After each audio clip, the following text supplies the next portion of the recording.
So this is chapter 27, part 3 of our lecture. And basically what we're doing is we're looking at lean accounting, and an example of that. We're producing 8,000 products. We're going to be selling 7,800 of those products at a price of $70. We've got raw material costs per product of $15. And for conversion costs, because remember we're combining direct labor and factory overhead, so our conversion costs now are going to be applied similar to how we applied factory overhead, but it's going to be on a product basis, not on a process basis, but allocated directly to the product. And so what we've done is we've computed our budgeted conversion costs in total, $2.4 million. The total planned production hours of 1,920, and so we've got a conversion cost rate per product sell of $1,250 per hour.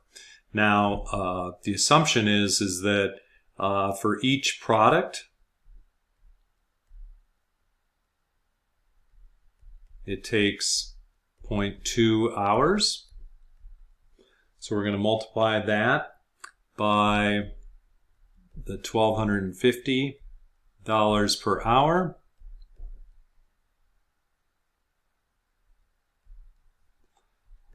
And that's going to give us a total of $25 per product we're going to allocate for conversion costs. So we've got $25 per product for conversion costs and $15 per product for direct material costs. That's going to give us a total of $40 per product for all of the direct material, direct labor, and factory overhead costs. So let's go ahead and do some journal entries. So first of all, we're going to go out and again, being in a just-in-time lean environment, we're going to purchase enough raw materials for production. We're going to purchase enough to produce 8,000 units, $15 per unit. So we're going to debit raw and in-process inventory of 8,000 times 15, which would be $120,000. So raw and in-process inventory, and credit accounts payable for $120,000.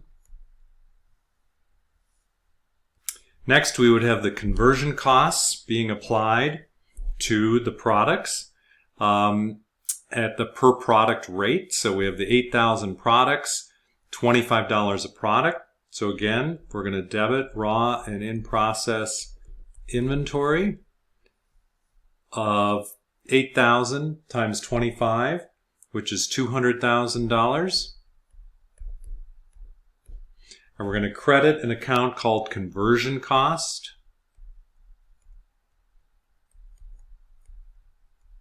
A conversion cost would be similar to a factory overhead account. We'd accumulate all the actual costs, and then of course we would apply out the amount at the $25, similar to how we would apply factory overhead at a predetermined rate. So again, conversion cost would be an account where we would accumulate actuals. So actuals would come in here, and then we'd apply them out here. And that's what's happening right now. It's being applied out, $200,000. And of course, these would be related to this particular product sell. So the next entry would be the completion of the 8,000 products at the $40 cost. So here we would debit our finished goods inventory for 8,000 times 40, or the 320,000, the sum of the two entries above. And we would credit raw and in-process inventory $320,000. So this would be effectively moving those products into finished goods inventory. They're now completed and ready for sale. And then we'd have the sale of 7,800 of those products.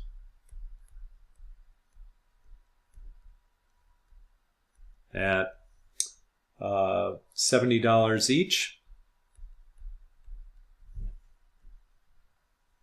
And so here again, assuming it's on account, debit account receivable, credit sales, 7,800 times $70, $546,000. So again, this is at $70.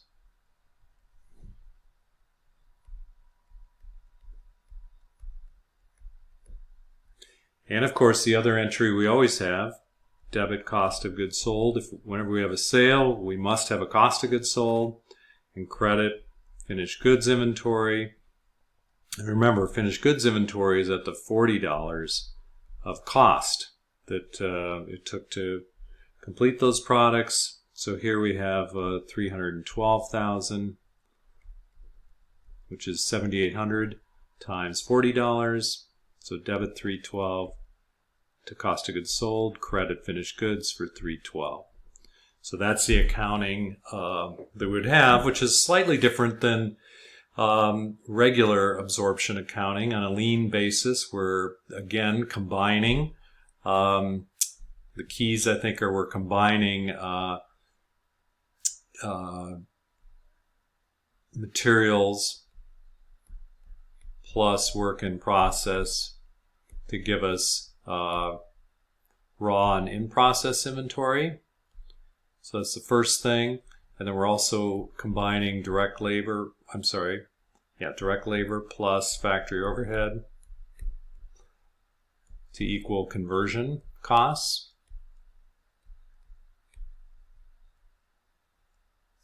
And so that's the second idea there.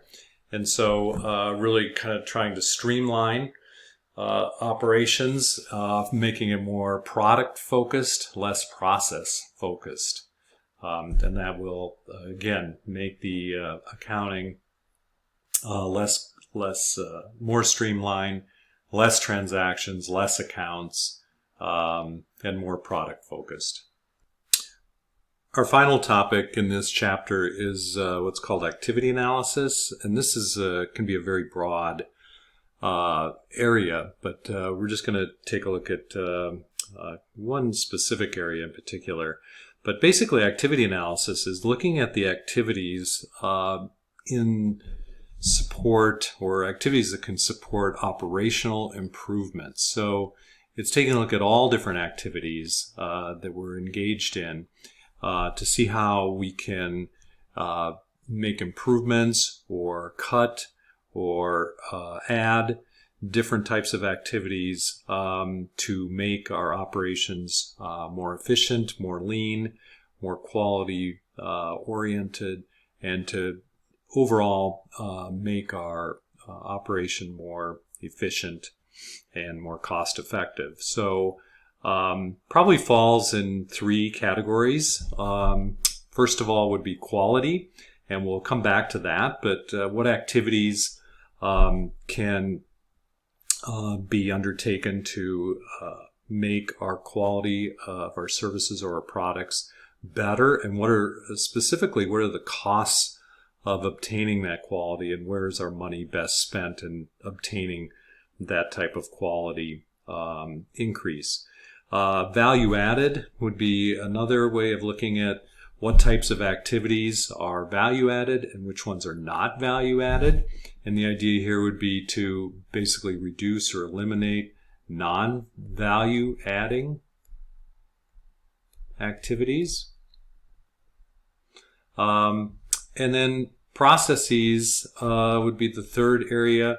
And again, looking at improvements here in processes to make them more efficient. So for instance, maybe the customer service area, how can that be more efficient for the customer, lead to greater customer satisfaction? Maybe the ordering process, how can that be made so that customer orders can be processed more quickly with less errors, and again, to greater customer satisfaction. So again, those are areas that companies spend a tremendous amount of time looking at, trying to make improvements that will ultimately affect their bottom line. But let's take a look at quality and the costs of quality. So first of all, one particular cost would be preventative. So if you looked at activities that involve the prevention, so those are activities that would basically prevent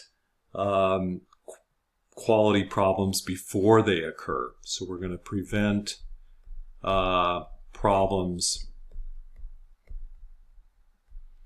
before they occur.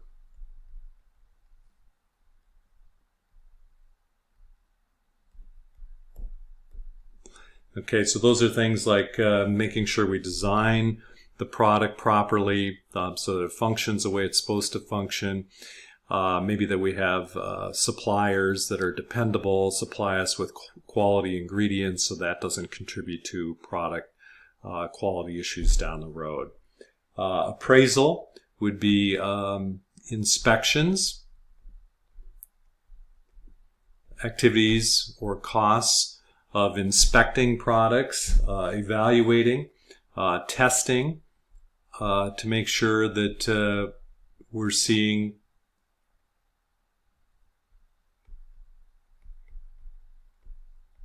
that the product is in fact produced according to the highest quality standards.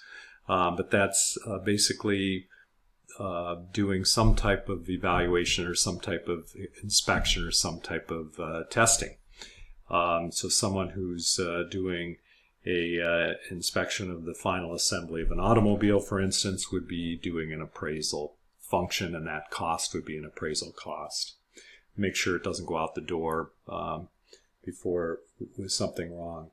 Internal failures are defects, quality defects that are discovered before the sale of the product or before it leaves the factory. So these are, let's say, products that are manufactured incorrectly and they have to be scrapped. Okay, or they have to be reworked. So these are things that haven't left the factory yet, but we know that they're of substandard quality and we have to redo them, rework them, or we just have to simply scrap them and throw them away. What are the costs of all of those types of activities, or the cost of that? An external failure is the defects are discovered by the customer once they leave the factory.